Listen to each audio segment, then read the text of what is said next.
Welcome, welcome, welcome to another episode of Doors of the Universe podcast. Today's podcast is a special episode. This is one I do once a year during my favorite time of year. We do what I like to call the Doors of the Universe Halloween reads. So what we do on these special episodes is I find a piece of classic literature that I enjoy that is older than 100 years, so the copyright laws no longer are in effect, and then I read you said literature. Up to this point, it has always been Edgar Allan Poe stories. And you'll never guess what? This one is also going to be an Edgar Allan Poe story. I really enjoy Edgar Allan Poe's stories because they paint such a picture with the way he writes. So for me, it's nice that I get to sit down and read this story. And then I'm also happy because I get to share this story with you at my favorite time of year. I'm someone that's definitely torn between Halloween and Christmas. These are my two favorites. I lean towards probably liking Halloween more. I enjoy Halloween because it's a night where you get to choose to be whoever you want. Fully live out being that person for that day. And it's just fun hanging out with friends, going around trick-or-treating, getting candy. Just the leaves are changing colors, the foggy nights, the foggy cool nights of autumn. It all plays together to make my favorite time of year. So, but all of that said, let's get this episode out to you, and let's get to what you want to hear and what you came here for, the story. In this story, we meet a prince who tries to hide himself from all the things going on outside of the walls of his castle. He surrounds himself with friends and makes merry while the world outside is suffering and dying from a plague called the Red Death. From that description, some of you already may know the story I'm about to read.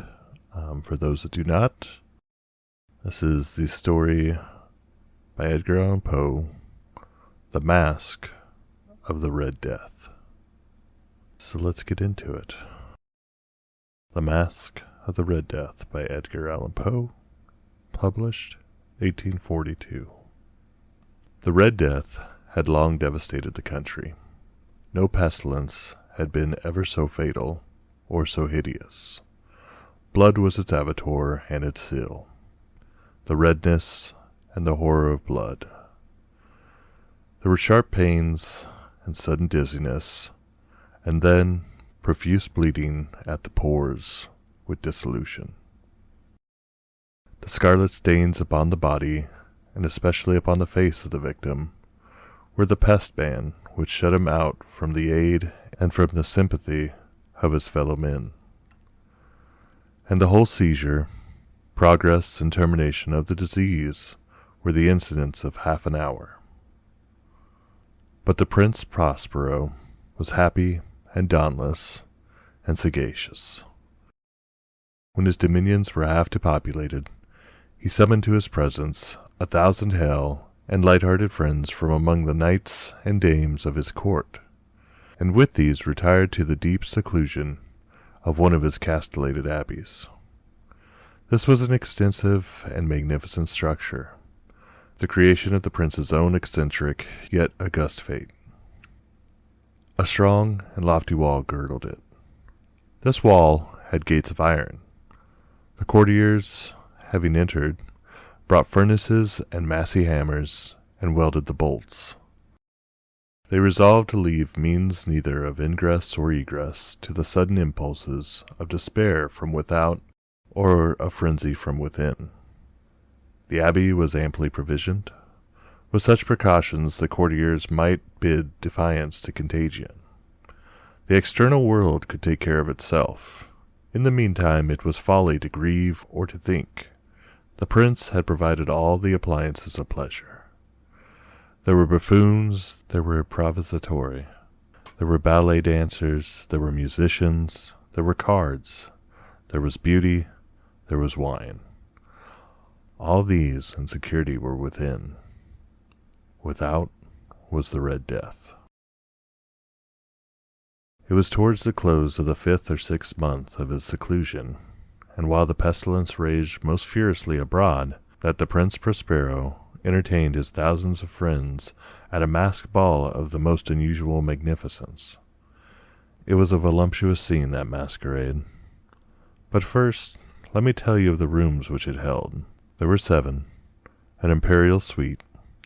In many palaces, however, such suites form a long and straight vista, while the folding doors slide back nearly to the walls on either hand, so that the view of the whole extent is scarcely impeded. Here the case was very different, as might have been expected from the Duke's love of the bazaar. The apartments were so irregularly disposed that the vision embraced but little more than one at a time. There was a sharp turn at every 20 or 30 yards, and at each turn a novel effect. To the right and left, in the middle of each wall, a tall and narrow Gothic window looked out upon a closed corridor which pursued the windings of the suite. These windows were of stained glass, whose color varied in accordance with the prevailing hue of the decorations of the chamber into which it opened. That at the eastern extremity was hung, for example, in blue, and vividly blue were its windows. The second chamber was purple in its ornaments and tapestries, and here the panes were purple. The third was green throughout, and so were the casements. The fourth was furnished and litten with orange, the fifth with white, the sixth with violet. The 7th apartment was closely shrouded in black velvet tapestries that hung all over the ceiling and down the walls, falling in heavy folds upon a carpet of the same material and hue. But, in this chamber only, the color of the windows failed to correspond with the decorations. The panes here were scarlet, a deep blood color. Now in no one of the 7 apartments was there any lamp or candelabrum. Amid the profusion of golden ornaments that lay scattered to and fro or deepened from the roof, there was no light of any kind emanating from lamp or candle within the suite of chambers. But in the corridors that followed the suite there stood, opposite to each window, a heavy tripod bearing a brazier of fire that projected its rays through the tinted glass and so glaringly illumined the room. And thus were produced a multitude of gaudy and fantastic appearances. But in the western or black chamber the effect of the firelight that streamed upon the dark hangings through the blood-tinted panes was ghastly in the extreme, and produced so wild a look upon the countenances of those who entered, that there were few of the company bold enough to set foot within its precincts at all. It was in this apartment, also, that there stood against the western wall a gigantic clock of ebony.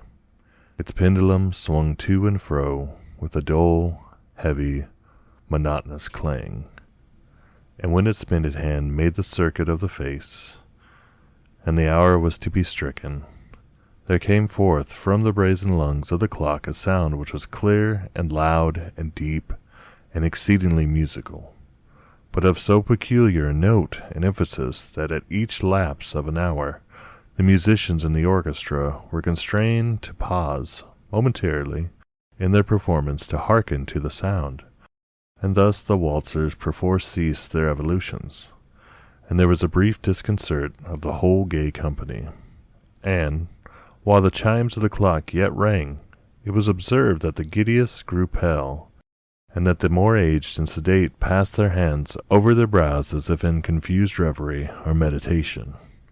But when the echoes had fully ceased, a light laughter at once pervaded the assembly. The musicians looked at each other and smiled as if at their own nervousness and folly, and made whispering vows, each to the other, that the next chiming of the clock should produce in them no similar emotion, and then, after the lapse of 60 minutes, which embraced 3,600 seconds of the time that flies, there came yet another chiming of the clock, and then were the same disconcert, and tremulousness, and meditation as before. But, in spite of these things, it was a gay and magnificent revel. The tastes of the Duke were peculiar. He had a fine eye for colors and effects. He disregarded the decora of mere fashion. His plans were bold and fiery, and his conceptions glowed with barbaric luster. There are some who would have thought him mad. His followers felt that he was not. It was necessary to hear and see and touch him to be sure that he was not. He had directed, in great part, the movable embellishments of the 7 chambers upon occasion of this great feat, and it was his own guiding taste which he had given character to the costumes of the masqueraders. Be sure they were grotesque. There were much glare and glitter and piquancy and phantasm, much of what has been since seen in Hernani. There were arabesque figures with unsuited limbs and appointments. There were delirious fancies such as the madman fashions. There was much of the beautiful, much of the wanton, much of the bizarre, something of the terrible, and not a little of that which might have excited disgust. To and fro in the 7 chambers there stalked, in fact, a multitude of dreams, and these, the dreams, writhed in and about, taking hue from the rooms, and causing the wild music of the orchestra to seem as the echo of their steps. And, anon, there strikes the ebony clock which stands in the hall of the velvet. And then, momentarily, all is still, and all is silent save the voice of the clock. The dreams are stiff frozen as they stand, but the echoes of the chime die away. They have endured but an instant, and a light, half-subdued laughter floats after them as they depart. And now again the music swells, and the dreams live, and writhe to and fro more merrily than ever, taking hue from the many-tinted windows through which stream the rays from the tripods. But to the chamber which lies most westwardly of the 7 there are now none of the makers who venture, for the night is waning away, and there flows a ruddier light through the blood-colored panes, and the blackness of the sable drapery appalls. And to him whose foot falls upon the sable carpet, there comes from the near clock of ebony a muffled peal more solemnly emphatic than any which reaches their ears who indulge in the more remote gaieties of the other apartments.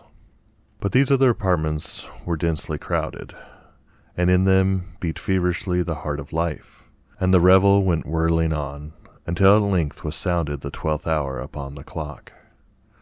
And then the music ceased, as I have told, and the evolutions of the waltzers were quieted, and there was an uneasy cessation of all things as before. But now there were 12 strokes to be sounded by the bell of the clock, and thus it happened, perhaps, that more of thought crept, with more of time, into the meditations of the thoughtful among those who revelled. And thus, again, it happened, perhaps, that before the last echoes of the last chime had utterly sunk into silence, there were many individuals in the crowd who had found leisure to become aware of the presence of a masked figure who had arrested the attention of no single individual before. And the rumor of this new presence having spread itself whisperingly around, there arose at length from the whole company a buzz, or murmur, expressive at first of disapprobation and surprise, then, finally, of terror, of horror, and of disgust. In an assembly of phantasms such as I have painted, it may well be supposed that no ordinary appearance could have excited such sensation. In truth, the masquerade license of the night was nearly unlimited. But the figure in question had out-Heroded Herod, and gone before the bounds of even the prince's indefinite decorum. There are chords in the hearts of the most reckless which cannot be touched without emotion. Even with the utterly lost, to whom life and death are equally jests, there are matters which no jest can be properly made. The whole company, indeed, seemed now deeply to feel that in the costume and bearing of the stranger neither wit nor propriety existed.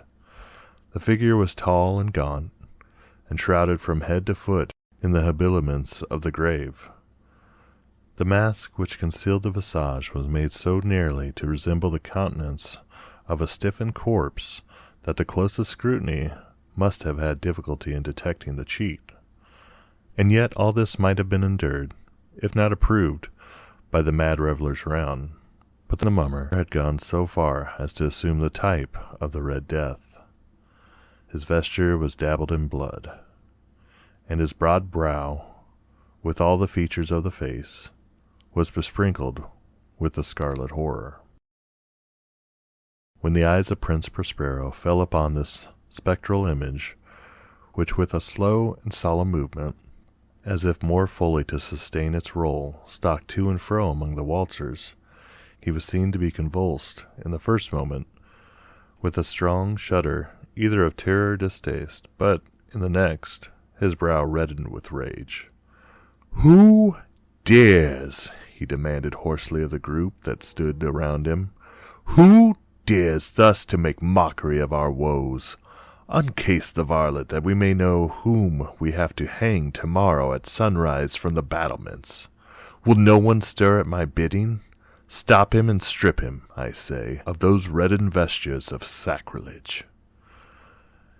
It was in the eastern or blue chamber in which stood Prince Prospero as he uttered these words. They rang throughout the 7 rooms loudly and clearly, for the prince was a bold and robust man, and the music had become hushed at the waving of his hand. It was in the blue room where stood the prince, with a group of pale courtiers by his side. At first, as he spoke, there was a slight rushing movement of this group in the direction of the intruder, who at the moment was also near at hand, and now, with deliberate and stately step, made closer approach to the speaker.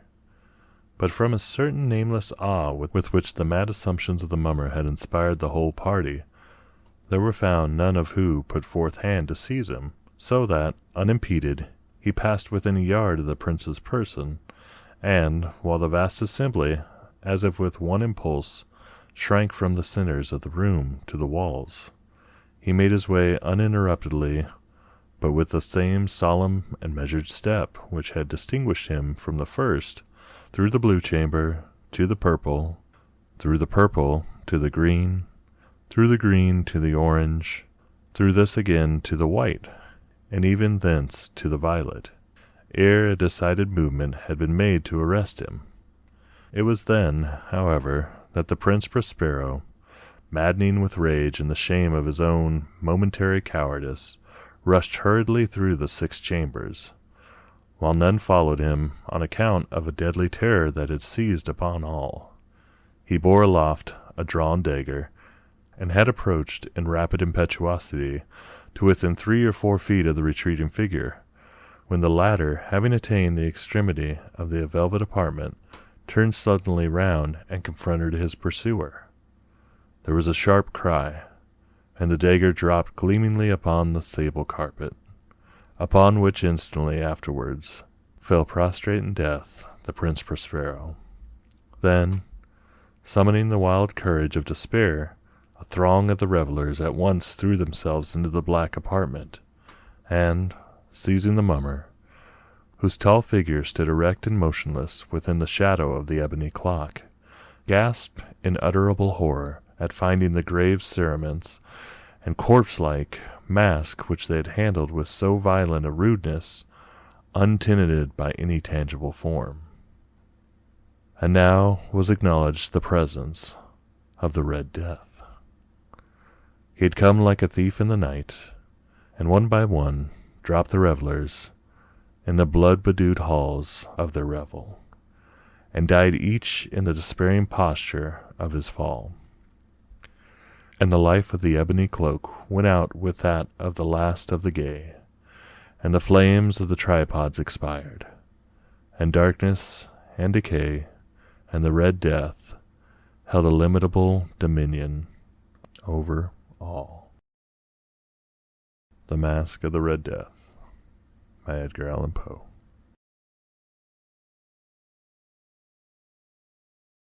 Thank you for joining me for this reading. I hope you enjoyed it. I know I always enjoy any of the stories I do by Edgar Allan Poe. This one was a little shorter than I normally do, but still a wonderfully painted picture that he does with each of his words. I hope you'll join me next year for the next Doors of the Universe Halloween reads. So keep an eye to the sky. And make sure you check for razor blades in the candy bars. We'll catch you next year.